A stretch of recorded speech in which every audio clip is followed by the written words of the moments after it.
Well, hello everyone, and welcome to an episode of the Unfiltered Historian. It has been again some time, so again, sorry for the pause and the delay.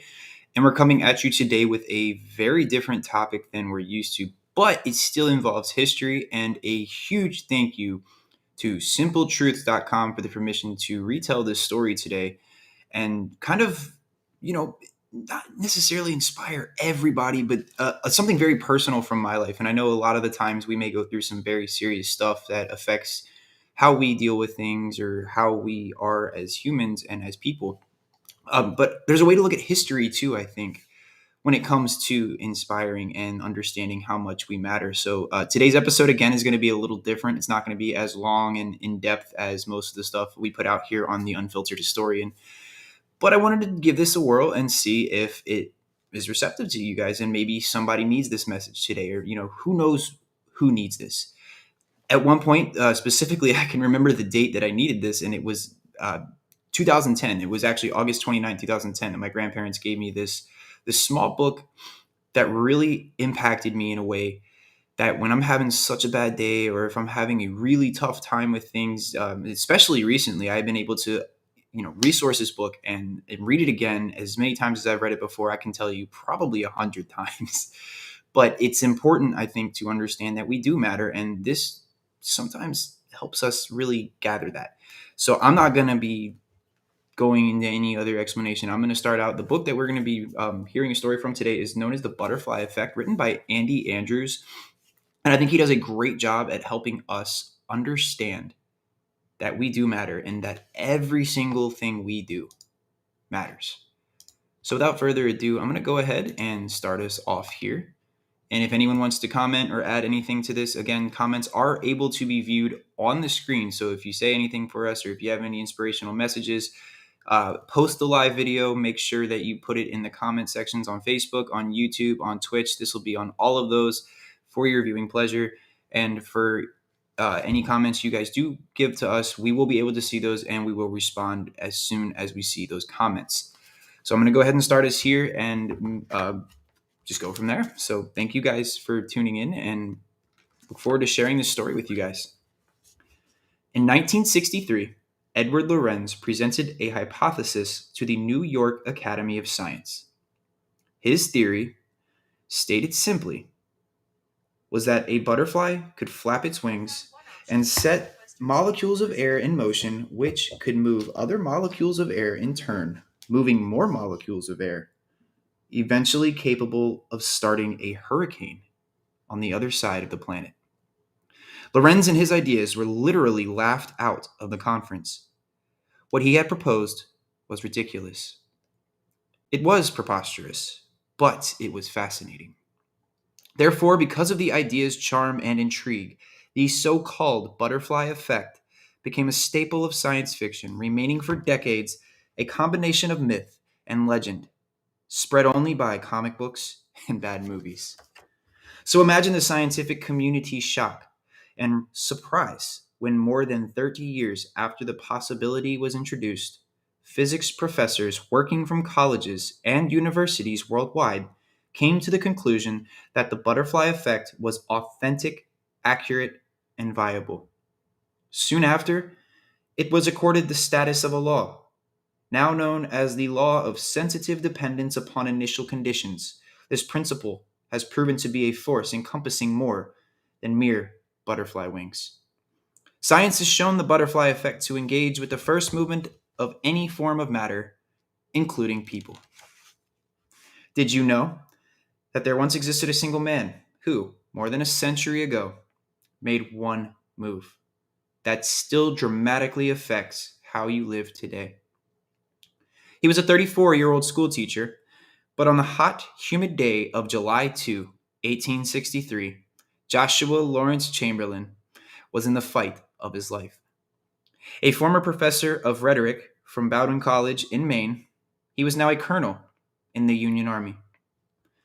Chamberlain stood at the far left edge of a group of 80,000 men strung out in a line across fields and hills stretching all the way to a little town called Gettysburg, Pennsylvania. Earlier that day, a Colonel Vincent had placed Chamberlain and his men of the 20th Maine at the end of the line, saying, Whatever you do, you can't let them come through here. Chamberlain couldn't withdraw, and he knew it. If the Confederate army overran them, the rebels would gain the high ground, and the Union army would be quickly defeated. In essence, 80,000 men would be caught from behind on a downhill charge with no protection. To win, the gray clad Confederate would have to come through Chamberlain.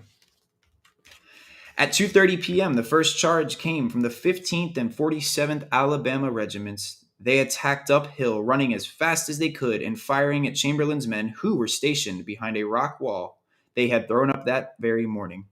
The 20th Maine stopped the rebel charge and pushed them back down the slope, only to face a second, then a third charge. On the fourth assault, Chamberlain was knocked down by a bullet that hit him dead center in the belt buckle. Realizing that he was seriously hurt, the colonel scrambled to his feet, continuing to fight. Again, they halted the enemy's charge, and again, the rebels retreated down the hill. At that time in history, battles were fought with artillery and small arms ammunition. The struggles were close, face-to-face affairs. With their fourth charge, the Confederates almost made it to the wall, a thigh-high stack of flat rocks that ran almost 110 yards in length. As they waited for the next charge, Chamberlain felt sorry for his men, he later recalled. Their leader had no real knowledge of warfare or tactics. I was only a stubborn man, and that was my greatest advantage in this fight. I had deep within me the inability to do nothing. Chamberlain continued, I knew I may die, but I also knew that I would not die with a bullet in my back. I would not die in retreat. I am at least like Paul, who wrote, this one thing I do, I press toward the mark. The attack came again on the fifth charge. The 15th and 47th Alabama broke open the wall, and fighting raged on both sides. Without time to reload, the men who were swinging their rifles at each other and brawling with fists and knives, somehow the 20th Maine pushed the rebels downhill another time. After that fifth broken charge, Chamberlain's younger brother Tom appeared with Sergeant Tozier, an old hard-nosed soldier. Tozier had a thick wad of torn shirt stuck into a hole in his shoulder where he had been wounded. No help from the 83rd, the sergeant said. They're shot to ribbons, and all they can do is extend the line a bit. We're getting murdered on our flank. Can we extend? Chamberlain asked. There's nothing to extend, Tom answered. More than half our men are down. It was true. Chamberlain's command had started in Bangor, Maine, 6 months earlier with 1,000 men. They'd started that morning with 300. Now they were down to 80. How are we for ammunition? The colonel asked. We've been shooting a lot, was his brother's answer. I know we've been shooting a lot, Chamberlain snapped. I want to know how we're holding out. How much ammunition do we have left? As Tom ran to check, a 12-year-old lookout had climbed a tree. He yelled, They're forming up again, Colonel. Chamberlain looked to see the boy pointing down the hill. They're forming up right now, and they've been reinforced. Sir, there's a lot more of them this time. At that moment, a messenger stumbled into their midst. Out of breath, he said, Sir, Colonel Chamberlain, sir, Colonel Vincent is dead. Are you sure, soldier? Yes, sir, he grasped. He was shot right at the end of the fight. They were firmed up by Weed's brigade, but now Weed's is dead. They moved Hazlitt's battery up top. Hazlitt's dead too. Chamberlain's brother came running back. Joshua, he said, we're out. 1-2 rounds per man at the most. Some of the men don't have anything at all. Chamberlain turned to a thin man standing on his right. It was First Sergeant Ellis Spear. Spear, he ordered, tell the boys to take the ammunition from the wounded and the dead. We did that last time, sir, Spear replied. Maybe we should think about pulling out. Chamberlain responded grimly. We will not be pulling out, Sergeant. Carry out my orders, please. Colonel, Sergeant Tozier spoke up. We won't hold them again, sir. You know we won't. Joshua, it was his brother. Here they come! Here they come! Chamberlain stepped to the top of the wall in full view, crossing his arms and staring down at the advancing enemy. The 15th and 47th Alabama, with their pale yellow-gray uniforms now reinforced by a Texas regiment, moved up the hill as their high-pitched shriek, the rebel yell, coursed up toward Chamberlain and his men. Sergeant Spear was standing at the colonel's feet. Sergeant Tozier, Chamberlain's brother Tom, and Lieutenant Melcher, the flag-bearer, were huddled below. "Joshua," his brother said, "do something. Give an order." Chamberlain stood there for a moment, deep in thought, quickly sorting the situation. "We can't retreat," he thought. "We can't stay here. When I am faced with the choice of doing nothing or doing something, I will always choose to act." He turned his back on the advancing rebels, looked down at his men, and said, "Fix bayonets." At first, no one moved. They just stared at him, with their mouths open. "Fix your bayonets now," he commanded again. "Execute a great right wheel of the entire regiment. Swing the left first. Do it now." Lieutenant Melcher spoke first, confused. "Sir," he asked, "what is a great right wheel?" But the colonel had already jumped from the wall and was moving to the next group of men. Sergeant Tozier answered the question. "He means to charge, son. A great right wheel is an all-out charge." Then turning, the colonel pointed his sword directly downhill. Facing overwhelming odds, Chamberlain slashed his blade through the air, and with a power born of courage and fear, the schoolteacher from Maine roared, "Charge, charge, charge," to his men. The remaining 80 fighting men lifted their voices to match that of their leader. "Charge, charge," they cried, tumbling over the wall into a history about which most people in our country have never heard. For when the Confederate troops saw Chamberlain, the leader of the opposition, mount the wall, they immediately stopped. Unsure as to what was happening, and when the colonel pointed his sword toward them and commanded his men to charge, they turned and ran. Many threw down their loaded weapons, and the rebels were certain that these were not the same soldiers they had been facing. Surely these men have been reinforced, they thought. A beaten regiment would not charge. In less than 5 minutes, Chamberlain had his sword on the collarbone of a Confederate captain. "You, sir, are my prisoner," he stated. The man turned around, a fully loaded Navy Colt revolver, and offered it to Chamberlain. "Yes, sir," he answered, "I am." Within 5 more minutes, that ragged group of 80 men under Chamberlain's command, without any ammunition, poured over 400 soldiers of the enemy. It is an amazing story, isn't it? And absolutely true. But here's what most people never consider. Historians have determined that had Chamberlain not charged that day, the rebels would have won at Gettysburg. Further, historians tell us, had the rebels won at Gettysburg, the South would have won the war, and the war itself would have been over by the end of the summer. Most people assume that had the South won the war today, we would exist as two countries, the Union and the Confederacy. Historians, however, insist that if the South had won the war, we would now live on a territorially fragmented continent much like Europe. North America would be divided into 9 to 13 countries, which means when Hitler swept across Europe in the 1940s, had Chamberlain not charged on that afternoon so long ago, there would not have existed a United States of America to stand in the breach. When Hirohito systematically invaded the islands of the South Pacific, there would not have been a country big enough, strong enough, wealthy enough, and populous enough to fight and win 2 wars on 2 fronts at the same time. The United States of America exists as it does today because of a single man. One 34-year-old schoolteacher, and one move he made more than a century ago. Don't you see? Joshua Lawrence Chamberlain is a human example of the butterfly effect. One man who made one move whose effects still ripple through your life today. And you are no less an example of the butterfly effect than Chamberlain was. Everything you do matters. Every move you make, every action you take matters. Not just to you, or your family, or your business, or hometown. Everything you do matters to all of us forever. On Friday, April 2nd, 2004, ABC News honored a man who at the time was 91 years old. The news program was running a regular segment called Person of the Week. Usually, the honoree's accomplishments are listed in advance, and by the time the name is announced, most folks have already guessed the identity of the week's recipient. In this instance, however, the pronouncement left many viewers puzzled. And so, our person of the week is, the anchorman finally said, Norman Borlaug. Well, one can only imagine who the frowns were. Who? Who did he say? Norman.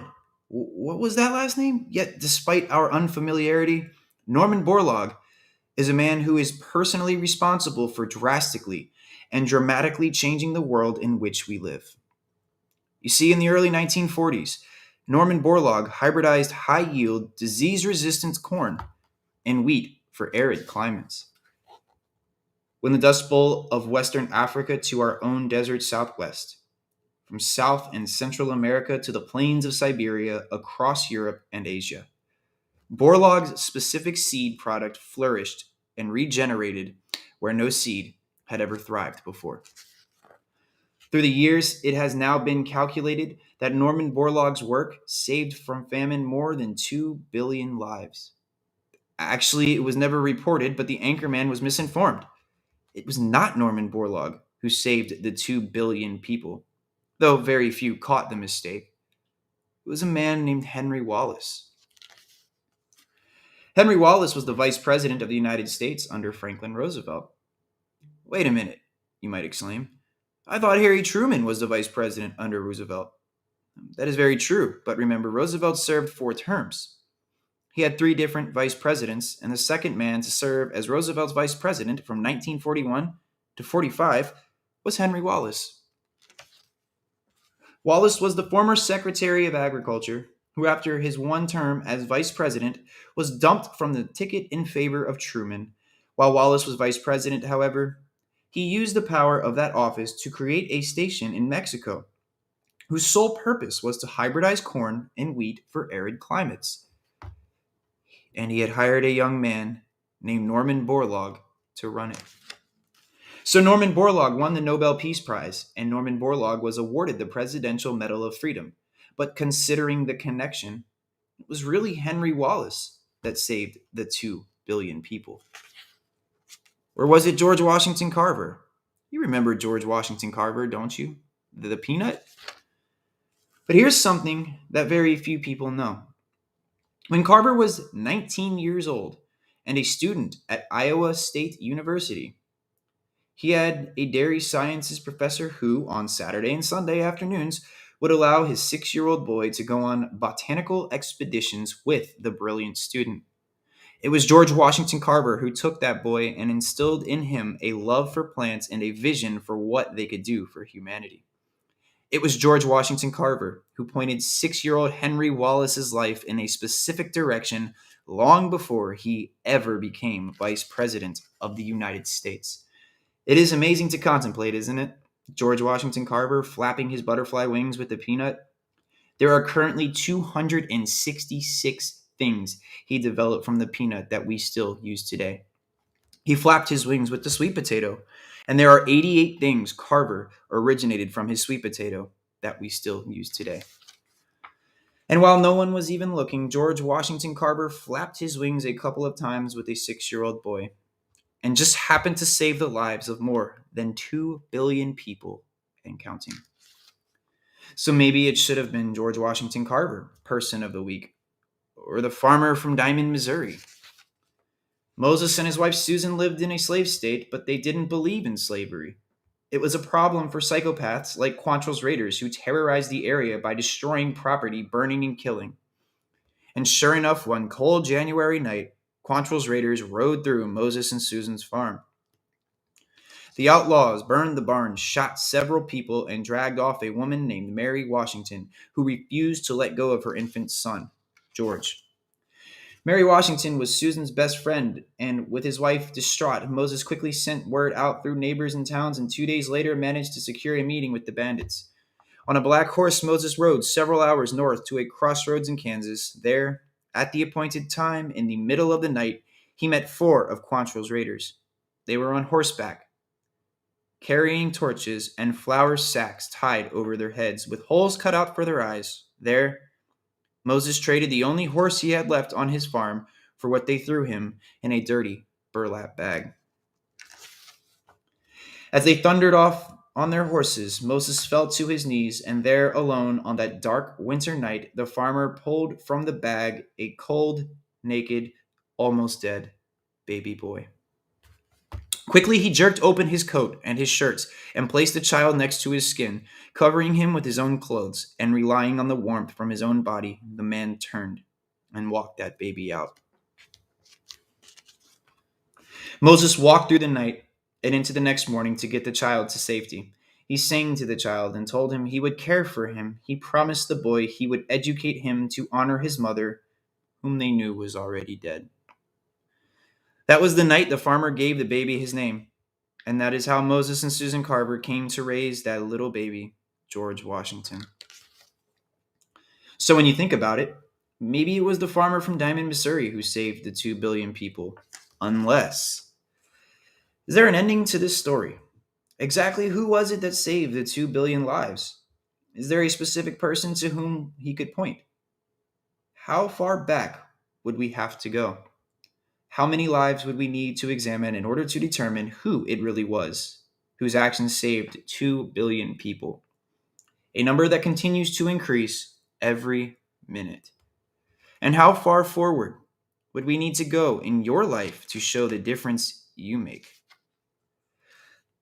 There are generations yet unborn whose very lives will be shifted and shaped by the moves you make and the actions you take today and tomorrow and the next day and the next.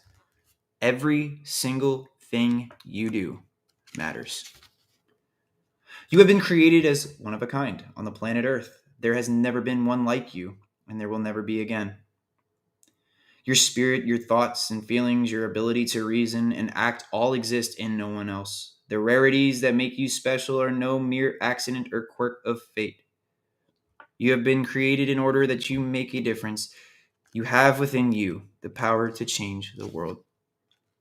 Know that your actions cannot be hoarded, saved for later, or used selectively. By your hand, millions, billions of lives will be altered, caught up in a chain of events begun by you this day. The very beating of your heart has meaning and purpose. Your actions have value far greater than silver or gold. Your life and what you do with it today matters forever.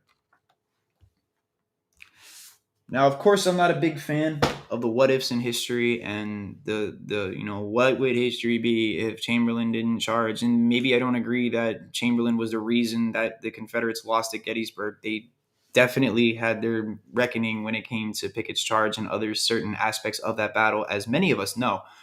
But I think the author of The Butterfly Effect, Andy Andrews, makes a very good point in all of this, that it shows that no matter what we do, in some way, shape, or form, that is going to affect somebody down the road, somebody today, somebody tomorrow, and continue to do so every single day. Now, I've read this book again hundreds and hundreds of times. Whenever I'm having a very bad day, it's my go-to. I do keep it handy with me wherever I go. And if you're a fan of it, it's on simpletruths.com. So make sure you look out for it if it helped inspire you today. Again, this was a very different aspect of history that I don't normally delve into, but I figured somebody might need that today. Somebody might like that story. So this video will be up and remain in all the places that we always cross-post if you have an interest in seeing it. December is not too far away, and we also have some cool stuff coming from you this month to highlight the Battle of Fredericksburg, and I'm really excited to be able to share that with you guys, but it is not time to announce what exactly we're doing in November. Just be on the lookout for some unfiltered historian stuff, and if you guys are frequenting the page, you'll see some stuff that might be a little cryptic that shows you what is coming in the next few weeks. If you guys did tune in today, or if you're tuning in later on after this has been live, I thank you so much, and remember that everything you do in this life does matter. We appreciate you coming to this page and engaging and supporting as you have. We have reached above 600 likes now on Facebook. We've already had a few subscribers on YouTube to start our YouTube channel going up. So if you're not already subscribed on YouTube, it would mean a lot to us if you're able to do that. Huge shout out to Tim, to Darren, to Daryl, and to John for all you guys do to make this page what it is, and a huge shout out to you guys for all that you do for the Unfiltered Historian. We wouldn't be anything without all of you.